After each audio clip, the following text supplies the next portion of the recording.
விபத்தில் மூளை சாவு அடைந்த பெண்ணின் உடல் உறுப்புகள் தானம். பரபரப்பான முறையில் அகற்றப்பட்ட உறுப்புகள் மருத்துவமனையில் பாதுகாப்பான முறையில் சேர்ப்போம். தமிழகத்தில் பாஜக தனது கூட்டணியில் அதிமுகவை சேர்த்து கொஞ்சம் கொஞ்சமாக அதிமுகவை பலவீனப்படுத்துகிறது. புதுச்சேரி முன்னாள் முதல்வர் நாராயணசாமி குற்றச்சாட்டு. மூளைச்சாவு அடைந்த இளம்பெண்ணின் இதயம், கல்லீரல், சிறுநீரகங்கள் தானம் செய்யப்பட்டு புதுச்சேரியில் இருந்து சென்னை, புதுச்சேரியில் உள்ள மருத்துவமனைகளுக்கு ஆம்புலன்ஸ் மூலம் பரபரப்பான முறையில் கொண்டு செல்லப்பட்டு மருத்துவமனையில் சேர்க்கப்பட்டது. கடலூர் மாவட்டம் குறிஞ்சிப்பாடி எல்லப்பன்பேட்டையில் கடந்த 2 தினங்களுக்கு முன்பு செல்வகணபதி என்பவர் தனது மனைவி மற்றும் குழந்தைகளுடன் இருசக்கர வாகனத்தில் சென்று கொண்டிருந்தார். அப்போது ஏற்பட்ட சாலை விபத்தில் செல்வகணபதி சம்பவ இடத்திலேயே பரிதாபமாக உயிரிழந்தார். அவரது மனைவி மற்றும் குழந்தை பலத்த காயங்களுடன் புதுச்சேரி தனியார் மருத்துவமனையில் சிகிச்சை பெற்று வந்தனர். இதில் மனைவி சீதா என்பவர் இன்று மூளைச்சாவு அடைந்தார். இதனால் இவரது உடல் உறுப்புகள் வேறு யாருக்காவது பயன்படட்டும் என்று சீதாவின் உறவினர்கள் எண்ணினர். இதனையடுத்து அவரது உறவினர்கள் மூளைச்சாவு அடைந்த சீதாவின் இதயம், கல்லீரல், சிறுநீரகம் ஆகியவற்றை தானம் செய்ய முற்பட்டனர். இந்த உடல் உறுப்பு வேறு யாருக்காவது பயன்படட்டும் என்ற எண்ணத்தில் இதற்காக அவரது உடல் புதுச்சேரி மூலக்குளம் பகுதியில் உள்ள ஈஸ்ட் கோஸ்ட் தனியார் மருத்துவமனைக்கு கொண்டு வரப்பட்டது. பின்னர் அறுவை சிகிச்சை செய்து இதயம், கல்லீரல், சிறுநீரகம் ஆகியவை எடுக்கப்பட்டது.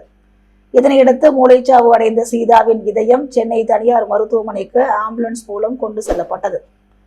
அதனைத் தொடர்ந்து அவரது கல்லீரல் புதுச்சேரி மகாத்மா காந்தி தனியார் மருத்துவமனைக்கும், சிறுநீரகங்கள் புதுச்சேரி அரசு மருத்துவமனைக்கும் ஆம்புலன்ஸ் மூலம் அடுத்தடுத்து கொண்டு செல்லப்பட்டது. இதனால் ஈஸ்ட் கோஸ்ட் மருத்துவமனை வளாகம் பரபரப்பாக காணப்பட்டது. மேலும் மூளைச்சாவு அடைந்த பெண்ணின் உடல் உறுப்புகள் பலருக்கும் பயனிடட்டும் என்ற எண்ணத்தில் தானம் செய்த அவரது உறவினரை மருத்துவர்கள் மற்றும் பலர் பாராட்டினர். இருந்தாலும் உடல் உறுப்புகள் ஆம்புலன்ஸில் எடுத்து செல்லும் பொழுது உறவினர்கள் கண்ணீர் விட்டு கதறி அழுதது அங்கிருந்தவர்களின் கல் நெஞ்சையும் கரைய வைத்தது. எனது தங்கை இறந்தாலும் அவரது இதயம் வேறு ஒருவருக்கு பொருத்தப்பட்டு அதன் மூலம் உயிர் வாழ்வாள் என அவரது அக்கா கூறியது நெகிழ்ச்சியை ஏற்படுத்தியது. புதுச்சேரி முதலமைச்சர் ரங்கசாமி துணைநிலை ஆளுநரை அவமதிப்பதாகவும் இருவருக்கும் உள்ள மோதல், கருத்து வேறுபாடு மாநில வளர்ச்சிக்கு தடையாக உள்ளது என முன்னாள் முதலமைச்சர் நாராயணசாமி தெரிவித்துள்ளார். புதுச்சேரியில் உள்ள தனது வீட்டில் செய்தியாளர்களிடம் பேசிய முன்னாள் முதலமைச்சர் நாராயணசாமி, புதுச்சேரி வந்த மத்திய அமைச்சர் எல் முருகன் 11 ஆண்டு பிரதமர் மோடி ஆட்சியின் சாதனைகளை கூறியுள்ளார். எங்களது காங்கிரஸ் ஆட்சியில் பொருளாதார வளர்ச்சி 9%, ஆனால் பாஜக ஆட்சியில் 6.2% தான் என்றும், நிலக்கரி சுரங்கம், விமான நிலையங்கள், துறைமுகங்கள் காங்கிரஸ் ஆட்சியில் கொண்டு வரப்பட்டது. ஆனால் தற்போதைய மோடி ஆட்சியில் பொது சொத்துக்களை தனியாரிடம் தாரை வார்த்து கொடுத்தது பாஜக அரசின் சாதனையா? எனவே சாதனைகளை பற்றி அவர்கள் பேசக்கூடாது. எல் முருகன் சாதனை என கூறியது கண்துடைப்பு வேலை என கூறினார். புதுச்சேரி மாநிலத்திற்கு அனைத்தும் செய்வதாக கூறும் எல் முருகன், புதுச்சேரி முதலமைச்சர் ரங்கசாமி கேட்ட மாநில அந்தஸ்தை கொடுத்தீர்களா? புதுச்சேரியை நிதி கமிஷனில் சேர்த்தீர்களா என்று கேள்வி எழுப்பிய அவர், ஆளும் இந்த அரசு புதுச்சேரி மாநில மக்களை வஞ்சிப்பது தெளிவாக தெரிகிறது என்றும், காங்கிரஸ் ஆட்சி காலத்தில் கொண்டு வந்த திட்டங்களை இந்த அரசு முடக்கி வைத்துவிட்டது. இது ஒரு செயல்படாத அரசு என குற்றம் சாட்டினார். தொடர்ந்து பேசிய அவர், நடைபெற்ற வில்லியனூர் கோகிலாம்பிகை கோவில் தேர் திருவிழாவில் முதலமைச்சர் தாமதமாக வந்ததாகவும், துணைநிலை ஆளுநர் வந்த பிறகும் அவர் காக்க வைக்கப்படுகிறார். முதலமைச்சர் ரங்கசாமி துணைநிலை ஆளுநரை வெளிப்படையாக அவமதித்திருக்கிறார் என்றும், இந்த விவகாரத்தில் முதலமைச்சர் ரங்கசாமி துணைநிலை ஆளுநரிடம் பகிரங்கமாக மன்னிப்பு கேட்க வேண்டும் என கூறினார். ரங்கசாமி முதலமைச்சரான பிறகு கடந்த 3 ஆண்டுகளாக ஆதிதிராவிடர் பழங்குடியினர் கல்வி நிதியை செலுத்தாமல் உள்ளனர் என்றும், இந்த ஆட்சியில் போராட்டம் நடத்தினால்தான் எதுவும் நடக்கும் என்ற நிலை உள்ளது. இந்த அரசு போராட்டங்களை சந்திக்கும் அரசாக உள்ளது. மக்களுக்கு சேவை செய்யவும் தேவையான திட்டங்களை கொண்டு வரும் அரசாக இல்லை என கூறினார். மேலும் முதலமைச்சருக்கும் துணைநிலை ஆளுநருக்கும் மோதல் உள்ளதாக தெரிகிறது. இருவரின் கருத்து வேறுபாடு மாநில வளர்ச்சிக்கு தடையாக இருக்கிறது என்று தெரிவித்த அவர், தமிழகத்தில் அதிமுகவை கூட்டணியில் சேர்த்து கொஞ்சம் கொஞ்சமாக பாஜக பலவீனப்படுத்துகிறது என முன்னாள் முதல்வர் நாராயணசாமி குற்றம் சாட்டினார். புதுச்சேரி நெல்லித்தோப்பு தொகுதி சட்டமன்ற உறுப்பினர் ரிச்சர்ட் ஜான்குமார் பிறந்தநாளை முன்னிட்டு தொகுதி முழுவதும் பாஜக தொகுதி தலைவர் விஜயராஜ் தலைமையில் 3000க்கும் மேற்பட்டவர்களுக்கு தண்ணீர் பாட்டிலுடன் சிக்கன் பிரியாணி வழங்கப்பட்டது. பிரபல தொழிலதிபர் ஜோஸ் சார்லஸ் மார்டின் மற்றும் காமராஜர் நகர் தொகுதி சட்டமன்ற உறுப்பினர் ஜான்குமார் ஆகியோரின் வழிகாட்டுதலின்படி புதுச்சேரி நெல்லித்தோப்பு தொகுதி சட்டமன்ற உறுப்பினர் ரிச்சர்ட் ஜான்குமார் பிறந்தநாள் விழா இன்று பாஜக தொகுதி தலைவர் விஜயராஜ் தலைமையில் வெகு விமர்சையாக கொண்டாடப்பட்டது. இதனையொட்டி நெல்லித்தோப்பு தொகுதிக்கு உட்பட்ட சாரம் தொழிலாளர்கள் பயன்பெறும் வகையில் AFT பஞ்சாலை நெல்லித்தோப்பு தொகுதி சட்டமன்ற உறுப்பினர் அலுவலகம் மற்றும் முதலியார்பேட்டை ஜான்குமார் அறக்கட்டளை அலுவலகத்தில் சுமார் 3000க்கும் மேற்பட்ட மக்கள் பயன்பெறும் வகையில் தண்ணீர் பாட்டிலுடன் சிக்கன் பிரியாணி வழங்கப்பட்டது. இந்நிகழ்ச்சியில் நெல்லித்தோப்பு தொகுதியைச் சேர்ந்த பாஜக நிர்வாகிகள், முக்கிய பிரமுகர்கள், இளைஞரணி மற்றும் மகளிரணி நிர்வாகிகள் என அனைவரும் திரளாக கலந்து கொண்டனர். உப்பளம் தொகுதியில் சாலை அமைக்கும் பணியினை சட்டமன்ற உறுப்பினர் அனிபால் கென்னடி துவக்கி வைத்தார். பொதுப்பணித்துறை மூலம் உப்பளம் தொகுதி வம்பாக்கீரபாளையம் முத்துமாரியம்மன் கோவில் தெரு மற்றும் அதனை சார்ந்த பகுதிகளுக்கு 14,35,000 ரூபாய் செலவில் வாய்க்கால் மற்றும் சாலை அமைக்கும் பணிக்கான பூமி பூஜை நடைபெற்றது. நிகழ்ச்சியில் சட்டமன்ற உறுப்பினர் அனிபால் கென்னடி கலந்து கொண்டு பணியினை பூமி பூஜை செய்து துவக்கி வைத்தார். பொதுப்பணித்துறை துணை செயற்பொறியாளர் யுவராஜ், இளநிலை பொறியாளர் சண்முக சுந்தரம், தொகுதி செயலாளர் சக்திவேல், அவைத்தலைவர் ஹரிகிருஷ்ணன், பொருளாளர் மணிமாறன், துணை செயலாளர் ராஜ், மீனவரணி துணை செயலாளர் விநாயகமூர்த்தி, மாநில சிறுபான்மையினர் அணி துணை அமைப்பாளர் நோயல், கிளை செயலாளர் கோபி உள்ளிட்ட பலர் உடனிருந்தனர். அரியாங்குப்பம் தொகுதிக்குட்பட்ட முருங்கம்பாக்கம் பகுதியில் உள்ள ஏழை முதியோர்களுக்கு சமூக நலத்துறை மூலம் இலவச போர்வை மற்றும் காலணிகளை சட்டமன்ற உறுப்பினர் பாஸ்கர் வழங்கினார். புதுச்சேரி அரசு சார்பில் முதியோர்களுக்கு பல்வேறு நலத்திட்ட உதவிகள் வழங்கப்பட்டு வருகிறது. இதில் அரியாங்குப்பம் சட்டமன்ற தொகுதிக்குட்பட்ட முருங்கம்பாக்கம் பகுதியில் உள்ள அங்கன்வாடி மூலம் சமூக நலத்துறை சார்பில் 500க்கும் மேற்பட்ட ஏழை முதியோர்களுக்கு இலவச போர்வை மற்றும் காலணிகளை அரியாங்குப்பம் சட்டமன்ற உறுப்பினர் பாஸ்கர் என்கின்ற தட்சிணாமூர்த்தி பயனாளிகளுக்கு வழங்கினார். இதில் முருங்கம்பாக்கம் நடுத்தெரு, பள்ளத்தெரு, வில்லியனூர் சாலை, சேத்திலால் நகர் உள்ளிட்ட பகுதிகளில் உள்ள அங்கன்வாடிகளில் சட்டமன்ற உறுப்பினர் மூலமாக வழங்கப்பட்டது. இந்நிகழ்ச்சியில் குழந்தைகள் நலத்திட்ட மேம்பாட்டு அதிகாரி பாலாஜி மற்றும் NR காங்கிரஸ் கட்சி நிர்வாகிகள், பொதுமக்கள் பலர் உடனிருந்தனர். சட்டமன்ற உறுப்பினர் நேரு தலைமையில் பொதுநல அமைப்பினர் இன்று மாநில தகுதிக்கான கையெழுத்து இயக்கத்தில் அதிமுக மாநில செயலாளர் மற்றும் நிர்வாகிகளிடம் கையொப்பத்தை பெற்றனர். புதுச்சேரிக்கு தனி மாநில அந்தஸ்து வேண்டி உருளையன்பட்டி தொகுதி சட்டமன்ற உறுப்பினர் நேரு தலைமையில் பொதுநல அமைப்பு தலைவர்களும் அதன் நிர்வாகிகளும் தொடர்ந்து பல கட்ட போராட்டங்களை நடத்தி வருகின்றனர். அதன் தொடர்ச்சியாக தலைநகர் புதுடெல்லி சென்று கோரிக்கை ஆர்ப்பாட்டம் நடத்தி புதுச்சேரியில் 1 லட்சம் மக்களிடம் கையொப்பம் பெற்று மத்திய அரசிடம் மனுவாக அளிக்க உள்ளனர். அதில் முதல் கையொப்பத்தை புதுச்சேரி முதலமைச்சரிடம் பெற்றுள்ளனர். மேலும் அரசியல் கட்சி தலைவர்கள், நாடாளுமன்ற உறுப்பினர்கள், சட்டமன்ற உறுப்பினர்கள், அரசு ஊழியர்கள், மாணவர்கள், பொதுமக்கள் என அனைவரிடமும் கையெழுத்து பெற்று வருகின்றனர். இந்நிலையில் அதிமுக மாநில செயலாளர் முன்னாள் சட்டமன்ற உறுப்பினர் அன்பழகனை கட்சி தலைமை கழகத்தில் சந்தித்து பொதுநல அமைப்பு தலைவர்கள், சட்டமன்ற உறுப்பினர் நேரு தலைமையில் இன்று மாநில தகுதிக்கான கையெழுத்து இயக்கத்தில் மாநில செயலாளர் அன்பழகனிடம் கட்சி நிர்வாகிகளிடமும் கையொப்பத்தை பெற்றனர். நிகழ்வில் அதிமுக கட்சியின் நிர்வாகிகள் மற்றும் பொதுநல அமைப்பு தலைவர்கள் பலர் கலந்து கொண்டனர். உலக இரத்த தானம் கொடையாளர்கள் தினத்தை முன்னிட்டு நடைபெற்ற இரத்த தான விழிப்புணர்வு பேரணியில் 100க்கும் மேற்பட்ட மாணவர்கள் பங்கேற்றனர். ஜூன் 14 உலக இரத்த தான கொடையாளர்கள் தினம் புதுச்சேரி மற்றும் தமிழக பகுதியில் அவசர காலகட்டத்தில் ரத்தம் தேவைப்படும் போது புதுச்சேரியில் செயல்பட்டு வரும் உயிர்த்துளி ஃபவுண்டேஷன் அமைப்பு மூலமாக கடந்த 11 ஆண்டுகளாக இரத்த தானம் செய்து வருகின்றனர். குறிப்பாக புற்றுநோயால் பாதிக்கப்பட்டவர்களுக்கு அதிக அளவில் இரத்த தானம் செய்து வருகிறது.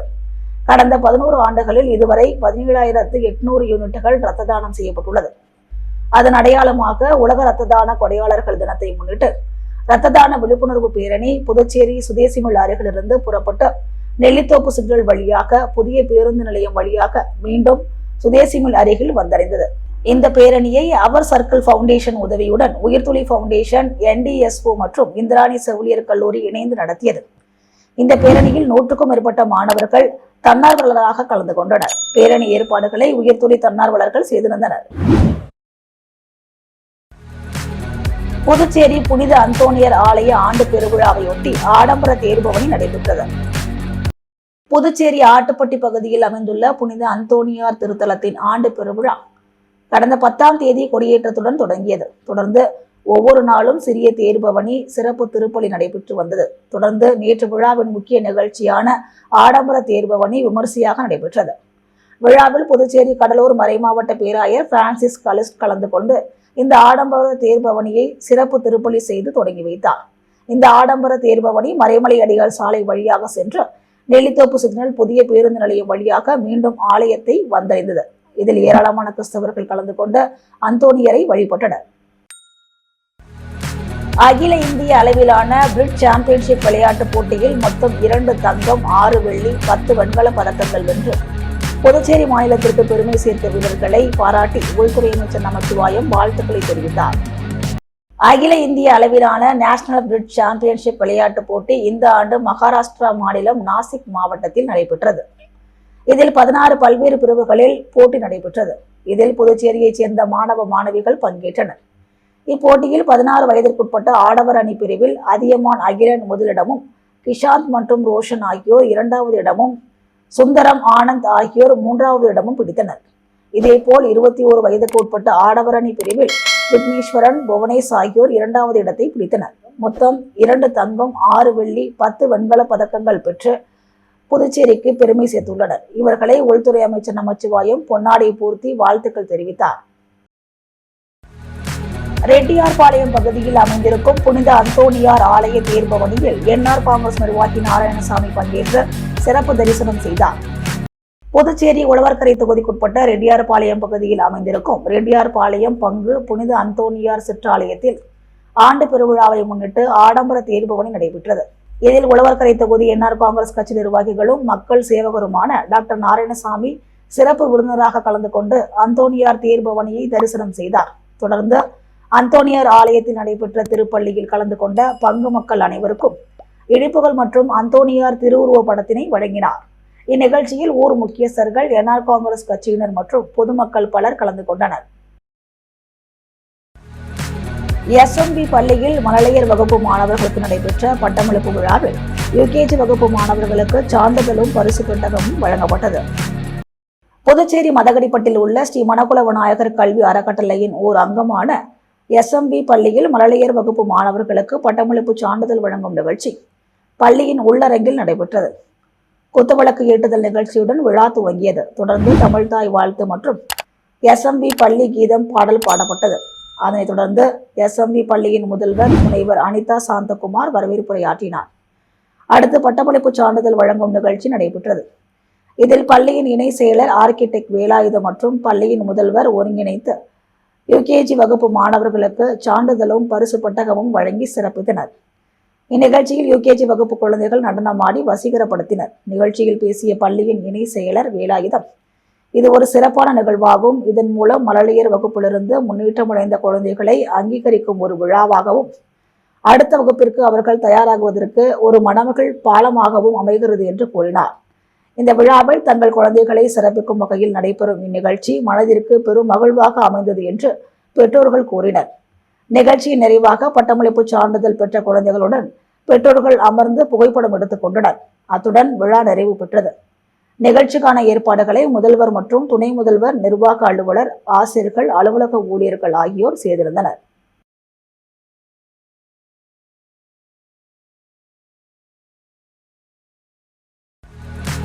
சாரோன் சொசைட்டி ஆஃப் பாண்டிச்சேரி சார்பில் பாக்கமுடியான்பட்டில் உள்ள அரசு ஆரம்ப பள்ளி மாணவர்களுக்கு இலவச நோட்டு புத்தகம் வழங்கப்பட்டது.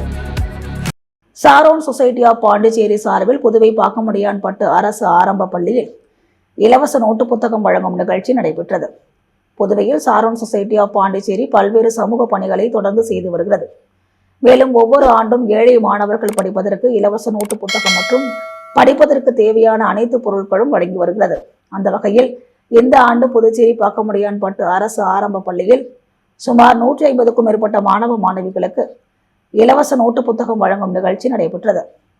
நிகழ்ச்சிக்கு சாரோன் சொசைட்டியின் நிறுவனர் மோகன் தலைமை தாங்கினார். பொருளாளர் சுகுணா முன்னிலை வகித்தார். பள்ளியின் தலைமை ஆசிரியர் கலைவாணி அனைவரையும் வரவேற்றார். நிகழ்ச்சியில் ஸ்ரீ காமாட்சி ஹோட்டல் உரிமையாளர் துரை கோவிந்தராஜன் சிறப்பு அழைப்பாளராக கலந்து கொண்டு பள்ளி மாணவ மாணவிகளுக்கு இலவச நோட்டு புத்தகத்தை வழங்கினார். இந்நிகழ்ச்சியில் பள்ளி ஆசிரியர்கள் மற்றும் பாக்கமுடியான்பட்டு ஊர் பிரமுகர் விநாயகமூர்த்தி ஆகியோர் கலந்து கொண்டு சிறப்பித்தனர். நிகழ்ச்சிக்கான ஏற்பாடுகளை சாரோன் சொசைட்டியின் தன்னார்வ தொண்டர்கள் ராஜ்குமார், நான்சி ஆகியோர் செய்திருந்தனர். 105 முறை ரத்த தானம் வழங்கிய தொடர் ரத்த தான தன்னார்வலர் டாக்டர் வெற்றிச்செல்வம் உலக ரத்த தான தன்னார்வலர்கள் தின வாழ்த்து தெரிவித்துள்ளார். உலகில் உள்ள பல கோடி உயிர்களை தினமும் காப்பாற்றிக் கொண்டிருக்கின்ற கடவுளின் உன்னதமான மனிதனுள் ஓடிக்கொண்டிருக்கும் ரத்தத்தை தானமாக வழங்கி கொண்டிருக்கின்ற அனைத்து இரத்த தான தன்னார்வலர்களுக்கும் 105 முறை இரத்த தானம் வழங்கி உலக சாதனை புரிந்த புதுச்சேரி தொடர் இரத்த தான தன்னார்வலர் பாரதிய ஜனதா கட்சி மாநில செயலாளர் டாக்டர் வெற்றி செல்வம் உலக இரத்த தான தன்னார்வலர்கள் தின வாழ்த்துக்களை தெரிவித்துள்ளார். மேலும் வெற்றி செல்வம் இரத்த தானம் பற்றிய விழிப்புணர்வு செய்தி குறிப்பும் அளித்துள்ளார். அதில் மனிதனின் கைரேகைக்கு எப்படி மாற்று இல்லையோ அதுபோன்று மனிதனின் உடலில் உற்பத்தியாகும் இரத்தத்திற்கு மாற்று இல்லை. மாற்று உறுப்புகளை செயற்கை முறையில் தயாரித்து மனிதனின் உடலில் பொருத்துவது போல் இரத்தத்தை செயற்கையாக உற்பத்தி செய்ய முடியாது. எவ்வளவு பெரிய அறுவை சிகிச்சையாக இருந்தாலும் கர்ப்பிணி தாய்மார்களுக்கு அறுவை சிகிச்சை செய்வதென்றாலும் உடல் முக்கிய உறுப்புகளான இதயம், கல்லீரல், நுரையீரல், சிறுநீரகம், எலும்புகள் ஆகியவற்றை மாற்றி பொருத்துவதற்கும் அறுவை சிகிச்சை செய்வதற்கும் இரத்தம் மிகவும் அவசியமான ஒன்று. ஆகவே உயிர் காக்கும் உன்னதமான சக்தியான மனிதனின் உடலில் ஓடுகின்ற அந்த இரத்தத்தை தானமாக அளித்துக் கொண்டிருக்கிற தெய்வத்திற்கு சமமான இரத்த தான தன்னார்வலர்களை இந்த தருணத்தில் வாழ்த்துவது நமது கடமை. மேலும் தினமும் மருத்துவமனைகளில் பல்வேறு அறுவை சிகிச்சைகள் நடைபெறுகின்றன. இவை அனைத்திற்கும் முழு இரத்த தானம் இரத்தத்திலிருந்து பிரிக்கப்பட்ட காரணிகளான இரத்த தட்டணுக்கள், இரத்த சிவப்பு அணுக்கள், வெள்ளை இரத்த அணுக்கள் தேவைப்படுகின்றன. ஆகவே ஒரு மனிதன் வழங்கும் 1 யூனிட் இரத்தமானது 4 உயிர்களை காப்பாற்றுகிறது. தினமும் நடக்கின்ற அறுவை சிகிச்சைகளும் தினமும் கொடுக்கப்படுகின்ற இரத்த தானத்தையும் ஒப்பிட்டு பார்க்கையில் இன்றைக்கும் அறுவை சிகிச்சைகளுக்கு பல்வேறு மருத்துவ சிகிச்சைகளுக்கு இரத்தம் பற்றாக்குறையாகத்தான் உள்ளது. ஆகவே 18 வயது முதல் 65 வயதில் உள்ள ஆரோக்கியமாக உள்ள 45 கிலோகிராம் எடைக்கு மேற்பட்ட அனைவரும் இரத்த தானம் வழங்கலாம். தானம் அளிக்கப்பட்ட இரத்தம் 48 மணி நேரத்திற்குள் மீண்டும் உற்பத்தியாகின்றன. தொடர் இரத்த தானம் அளிப்பவர்களுக்கு வாழ்நாளில் ஹார்ட் அட்டாக்கும் மற்றும் எந்தவித பெரிய நோய்களும் வராது என்று ஆராய்ச்சியில் கண்டுபிடித்துள்ளனர். ஆகவே தானத்தில் சிறந்த தானமான இரத்த தானத்தை வழங்குவோம், பல உயிர்களை காப்போம், நம் வாழ்கின்ற வாழ்க்கைக்கு ஒரு அர்த்தத்தை நிலைநாட்டுவோம் என்றார். முத்து கோல்ட் ஹவுஸ் வழங்கும் தங்க மற்றும் வெள்ளி விலை நிலவரம். தங்கம் 1 கிராம் 9320 ரூபாய், வெள்ளி 1 கிராம் 117 ரூபாய். விபத்தில் மூளை சாவு அடைந்த பெண்ணின் உடல் உறுப்புகள் தானம். பரபரப்பான முறையில் அகற்றப்பட்ட உறுப்புகள் மருத்துவமனையில் பாதுகாப்பான முறையில் சேர்ப்போம். தமிழகத்தில் பாஜக தனது கூட்டணியில் அதிமுகவை சேர்த்து கொஞ்சம் கொஞ்சமாக அதிமுகவை பலவீனப்படுத்துகிறது. புதுச்சேரி முன்னாள் முதல்வர் நாராயணசாமி குற்றச்சாட்டு. அகில இந்திய அளவிலான பிட் சாம்பியன்ஷிப் விளையாட்டுப் போட்டியில் பதக்கங்கள் வென்ற வீரர்களுக்கு அமைச்சர் நமச்சிவாயம் வாழ்த்து.